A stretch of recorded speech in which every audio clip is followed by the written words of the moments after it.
From December 1962 and April of 63, Harvard researchers sponsored the U.S. Public Health Service. I fed radioactive iodide to 760 mentally retarded children at the Rentham State School. Some were as young as 1 year old.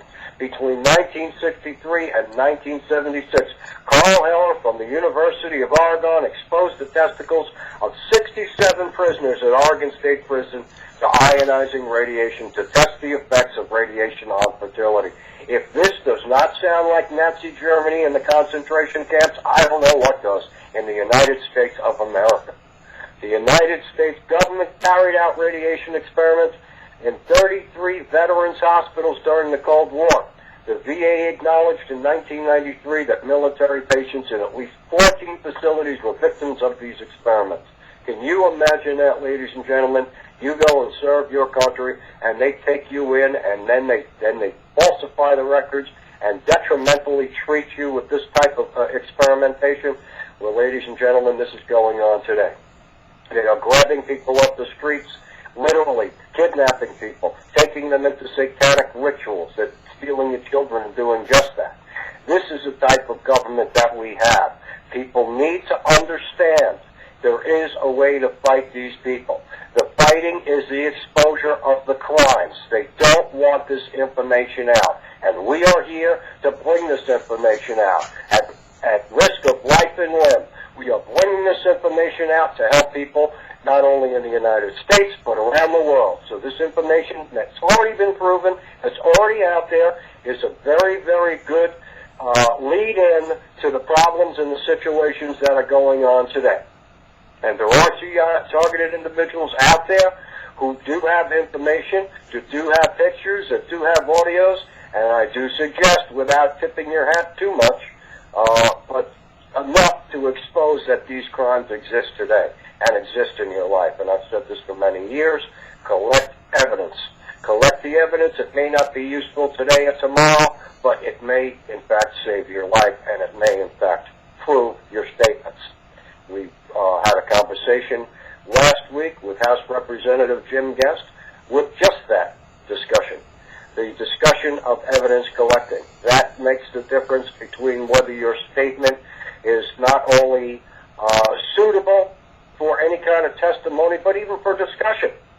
Making statements without any proof of the statements can only give the perpetrators and these people the evidence to use against you. I put something on freedomfightersforamerica.com today. I think it's a very interesting tool for anyone who's a target out there who has not already been railroaded into a mental war to try to do away with you and cover you up. It's called a notice of intention, and what it is something that you fill out. You let a lawyer have a copy of this. It states that you do not want to be treated by any of these people and such. So if you go down to Freedom Fighters for America homepage at the .com site, look down at the very bottom, and I suggest anybody that is a target fill out that form, copy it, paste it, fill it out, notarize it, and hand it to a lawyer. Hand it to trusted people that you know. Do not let them sweep you under the rug. Further, the British government on the 9th of August 1971 unleashed one of its largest deep interrogation experiments. Irish attorneys were made to stand up with hoods over their heads while electronic noise was played through speakers or headphones. A lot what they're doing today.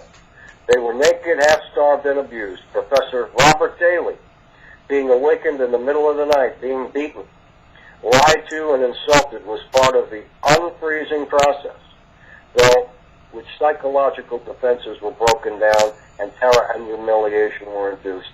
Hence the photographing in the nude, being forced to urinate while running, the sadism and abuse. The arm of the treatment was to cause temporary insanity, a severe psychological injury liable to having lasting consequences. The unprecedented operations in Northern Ireland prompted Amnesty International and European Court of Human Rights to intervene.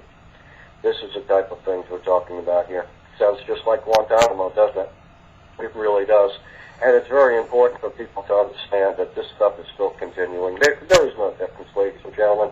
1947 and 2010, these people have their own secret agenda. They're still doing what they said they were going to do. They're still out there committing these crimes on American citizens and foreign citizens all around the world. It's very important for people to understand that this is a horrible, horrible crime, and it needs to be taken care of. The CIA is doing a lot of drug dealing, in this country. It's very important that we expose these crimes, and we can. I mean, there's plenty of YouTube videos that you can use. It's just absolutely incredible to see how much information is out there, how much information is really available through people in the know. It's just absolutely incredible. So, if you want to talk about more CIA mind control experiments, we're going to do that right now. Just one second. Again, Freedom Fighters for America is located at freedomfightersforamerica.us. That's a radio channel. And, again, I'm Independence, your host. Please stand by and bring this video to you. Again, Bad Baby won't be on tonight, and so I'm going to run the show alone for you. And so we'll continue on here. We really need to discuss a lot of the things that the CIA are doing. There seems to be a lot of it. And the CIA is one, along with the NSC, National Security Council, that's part of the targeting program. National Mexico, September